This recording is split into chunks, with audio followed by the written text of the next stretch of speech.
Assalamualaikum warahmatullahi wabarakatuh. Bismillahirrahmanirrahim. Alhamdulillah. Wassalatu wassalamu ala rasulillah wa ala alihi wa sahbihi wa man wawalah.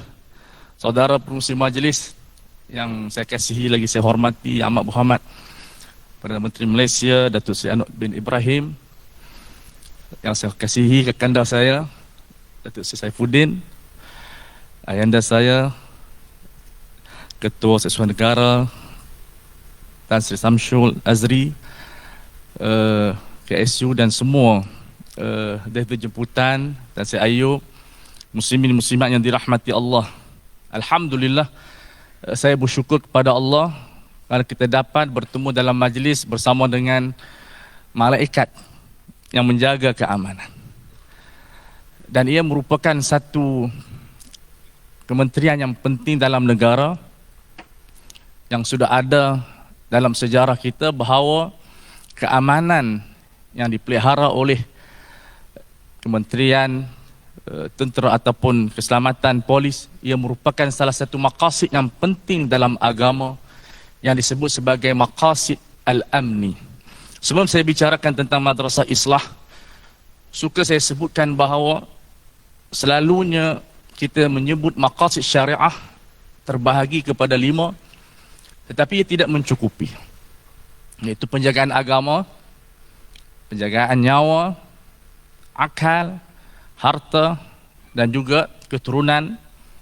Namun ia tidak lengkap kerana 5 perkara ini berkaitan dengan individu.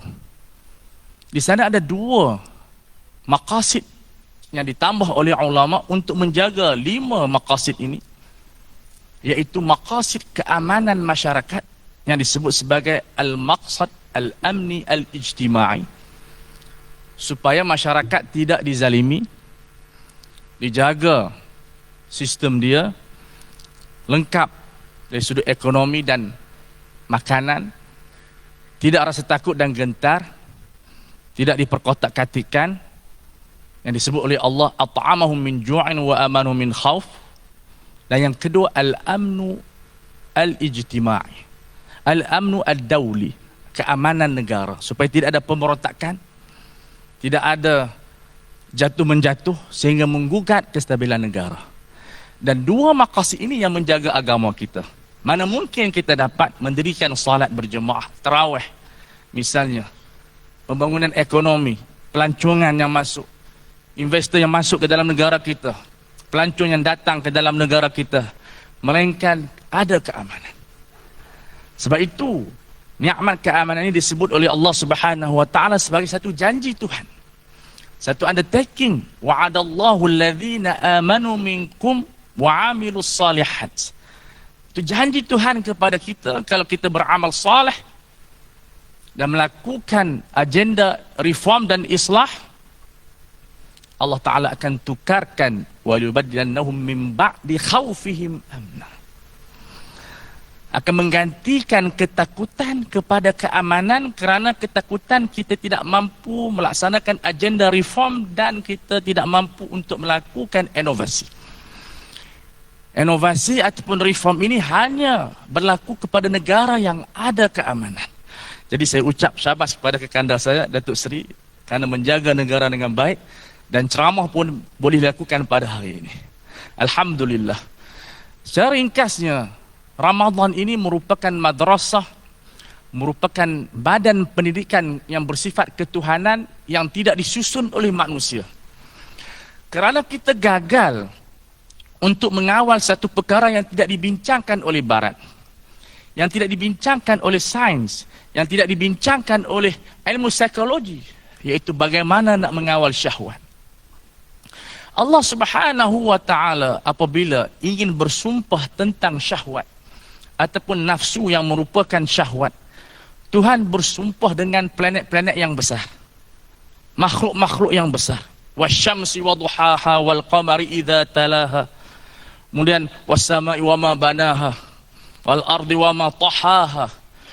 Disebut dengan matahari, dengan bulan, dengan langit, dengan bumi, barulah nak bersumpah dengan nafsu. Kerana yang merosakkan alam ini adalah syahwat kita. Wa nafsin wa ma sawaha fa alhamaha fujuraha wa taqwaha. Dan ini yang merosakkan Bill Clinton. Ini yang merosakkan seluruh dunia.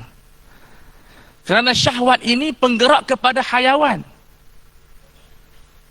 Hayawan tidak ada satu sistem kehendak. Maka apabila manusia ini dikontrol oleh syahwat, maka itulah kita lihat kerosakan di muka bumi ini.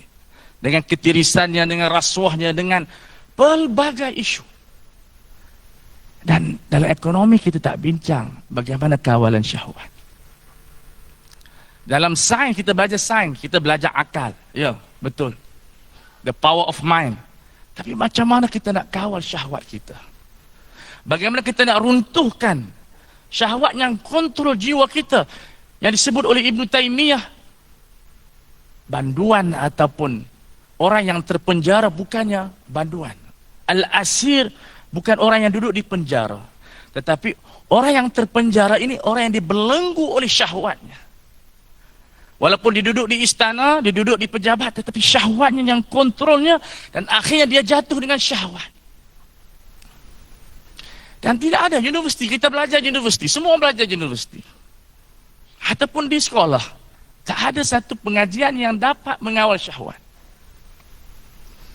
Yang melakukan jenayah rogol, bukan orang-orang yang jahil. Yang ambil rasuah, yang ulama namakan rasuah ini sebagai haid dan nifas. Itu istilah. Sebab kalau kita ada haid dan nifas, sembahyang tidak sah. Kalau ada rasuah, maka pembangunan tidak sah. Nah, itu yang berlaku dalam keruntuhan mana-mana negara. Karena haid dan nifas ini dianggap sebagai janabah, junub. Kita baca Quran pun tidak sah, sembahyang pun tidak sah. Dan bagaimana kita nak atur ke semua manusia ini? Tidak boleh diruntuh melainkan dengan kelaparan. Namun mana mungkin tak ada sistem ataupun hatta kalau kita buat enactment atau akta pun wajibkan berpuasa, sukar, melainkan ia adalah arahan daripada Allah. Ini yang kita namakan sebagai madrasah rabbaniyah yang bersifat islah komprehensif. Kerana apabila kita melihat manusia, kita mesti melihat dari sudut 4 dimensi. Sebab itu Tuhan yang pertama ilmu yang diajar ialah ilmu kemanusiaan. Iqra, bacalah secara komprehensif Al-Quran dan Sunnah. Tetapi apabila melalui ilmu kemanusiaan, Iqra bismi rabbikal ladzi khalaq, khalaqal insana min 'alaq. Kalau kita mampu membaca manusia, membaca akalnya, dimensi yang pertama. Dididik dengan ilmu, dididik dengan pengetahuan, yang dinamakan sebagai fiqhul ma'rifah. Syekh Qaradawi ada satu kitabnya yang membicarakan tentang as-sunnah masdaran lil ma'rifah wal hadarah. Sunnah satu sumber kepada ketamadunan dan juga knowledge. Ketamadunan ataupun kita namakan sekarang madani sebagai fiqhul ma'rifah. Perlu diangkat. Makrifah ni bukan hanya ilmu agama. Kesemua ilmu, termasuk AI, termasuk teknologi. Karena kesemua ilmu itu, dia serve kepada ilmu agama Allah Subhanahu wa ta'ala. Mempercepatkan perjalanan kita.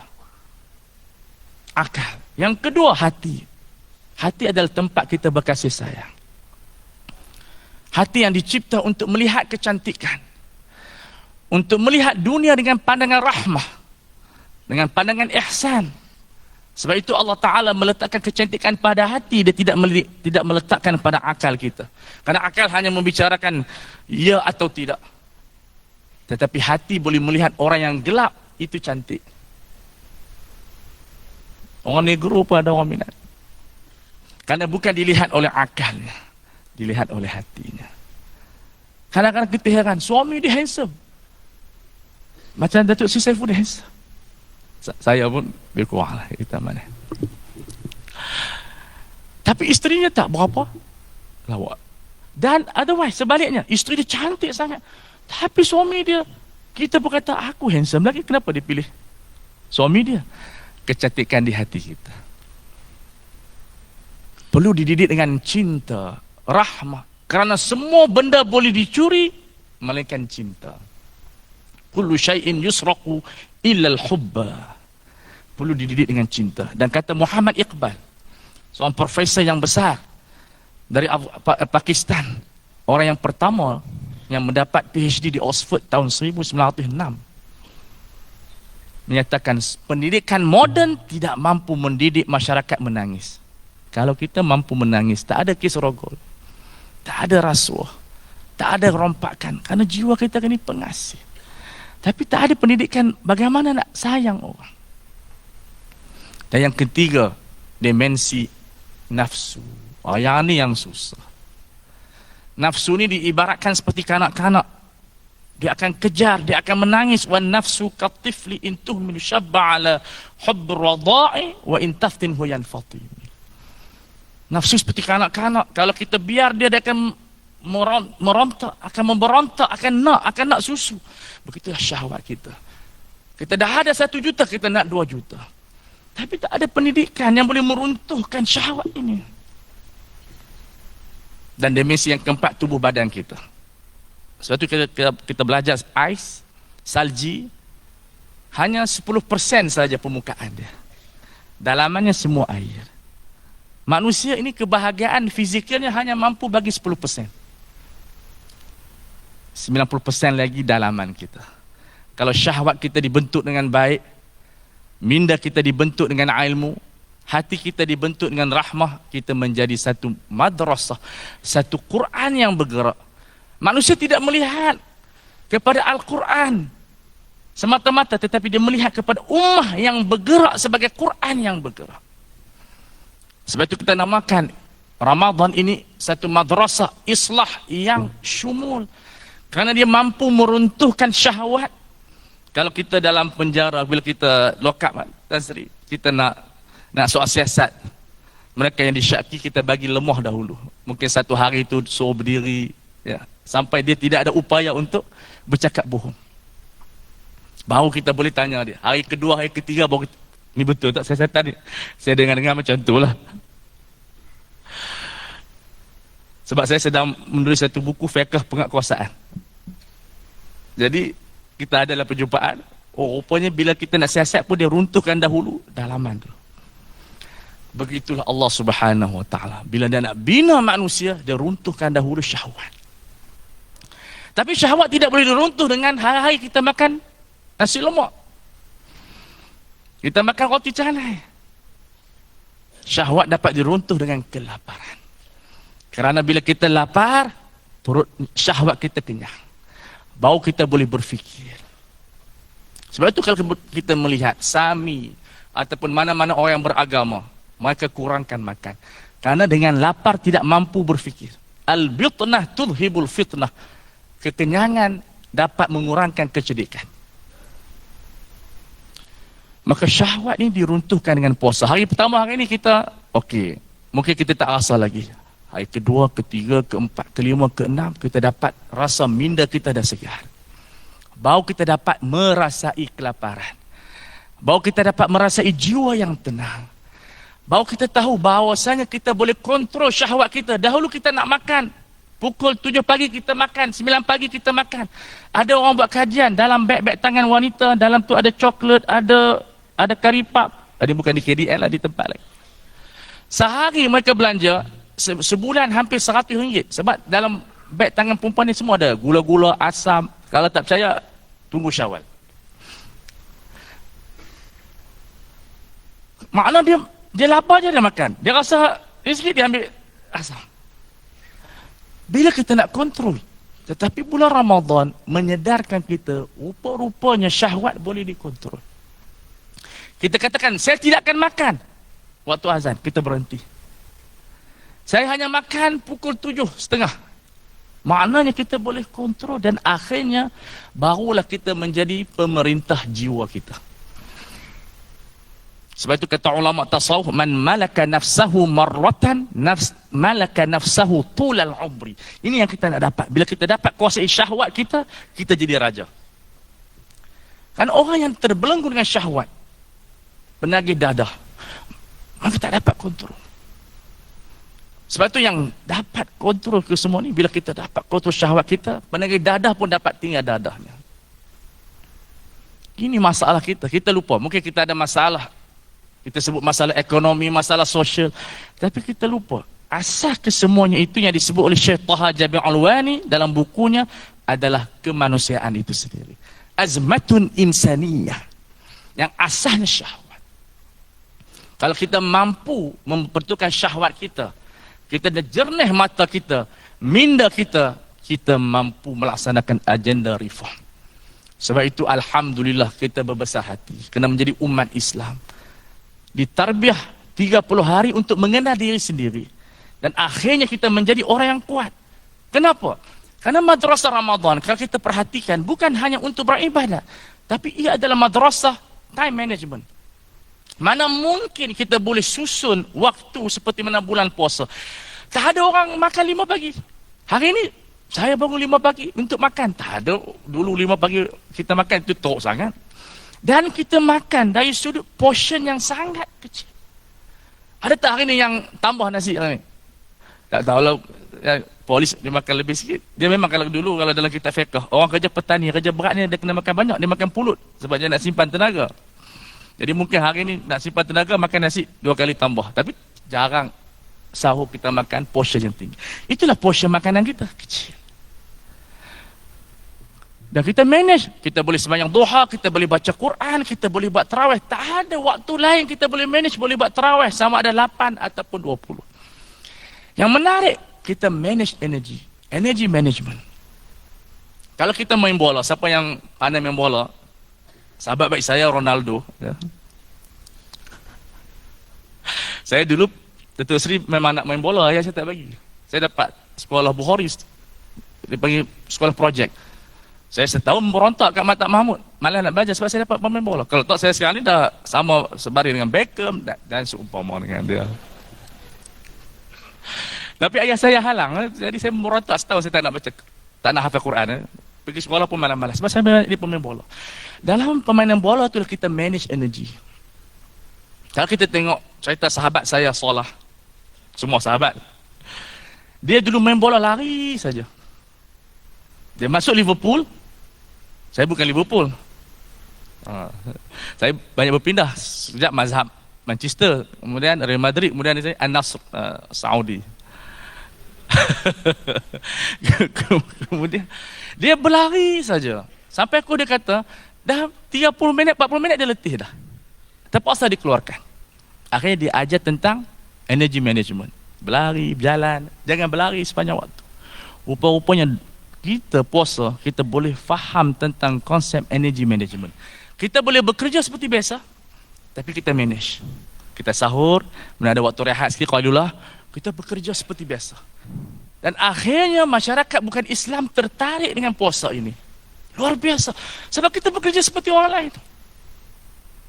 Karena puasa mengajar kita satu sistem yang kita boleh manage energi kita, kita bekerja dengan semangat dan kuat, dan akhirnya kita menjadi orang yang sangat hebat. Karena kita boleh bekerja seperti unta yang makan, dia simpan dia punya makanan dia boleh berjalan sangat jauh. Dan kita makan waktu sahur, kita boleh berjalan hampir 12 jam tanpa kita makan dengan pemikiran yang Allah Ta'ala fardukan. Sebab itu kata orang Kedah disebut, if you fail to plan, you plan to fail. Kalau kita gagal untuk merancang, kita merancang untuk gagal. Puasa mengajar kita untuk merancang cara yang terbaik. Dan seterusnya, madrasah Ramadan ini madrasah kekeluargaan. Kita di Kuala Lumpur, siapa yang bekerja tak sempat sarapan bersama keluarga, hari ini semua orang bersahur bersama keluarga. Mana mungkin kita dapat membentuk masyarakat madani tanpa ada hubungan keluarga. Hubungan makan. Ini dipanggil dalam motivasi dipanggil breakfast. Kepada staff kita ajak breakfast, baru kita nasihat dia. Ini kita bagi nasihat, makan tak bagi. Jangan bagi nasihat kepada orang yang lapar dan jangan minta nasihat kepada orang yang lapar. Saya pun lapar, jadi tak apa nasihat sikit-sikit. Jadi kita duduk sekali. Rasulullah duduk bersama dengan anak tirinya, baru bagi nasihat. Ya ghulam, samillah. Wa kul biyaminik, wa kul mimma yalik. Wahai anakku, bila dia makan gelojoh, makan dengan basmalah, makan tangan kanan, ambil yang depan dulu. Itu yang dikatakan breakfast meeting. Yang diamalkan oleh Sayyidina Rasulullah sallallahu alaihi wasallam. Inilah agenda islah yang syumul, yang komprehensif. Mudah-mudahan Allah Subhanahu Wa Taala mengangkat darjat negara kita dengan kita melaksanakan reform, kerana reform ini sebahagian juzuk daripada kefahaman Islam. Ia bukan satu perkara yang baru, ia merupakan Al-Quran dan juga sunnah yang menuntut kita melakukan perubahan yang disebut sebagai at-taghyir bil anfus. Tidak mungkin dilakukan oleh mana-mana universiti, mana-mana sekolah, melainkan dengan madrasah Ramadaniyah. Saya rasa setakat itu dahulu, sebab kita nak mendengar ucapan Yang Amat Berhormat Perdana Menteri. Mungkin ada berita-berita gembira di hari yang pertama. Saya pun nak tumpang juga, jangan lupalah Jabatan Mufti dalam negara kita mengambil semangat Datuk Seri Saifuddin. Assalamualaikum warahmatullahi wabarakatuh.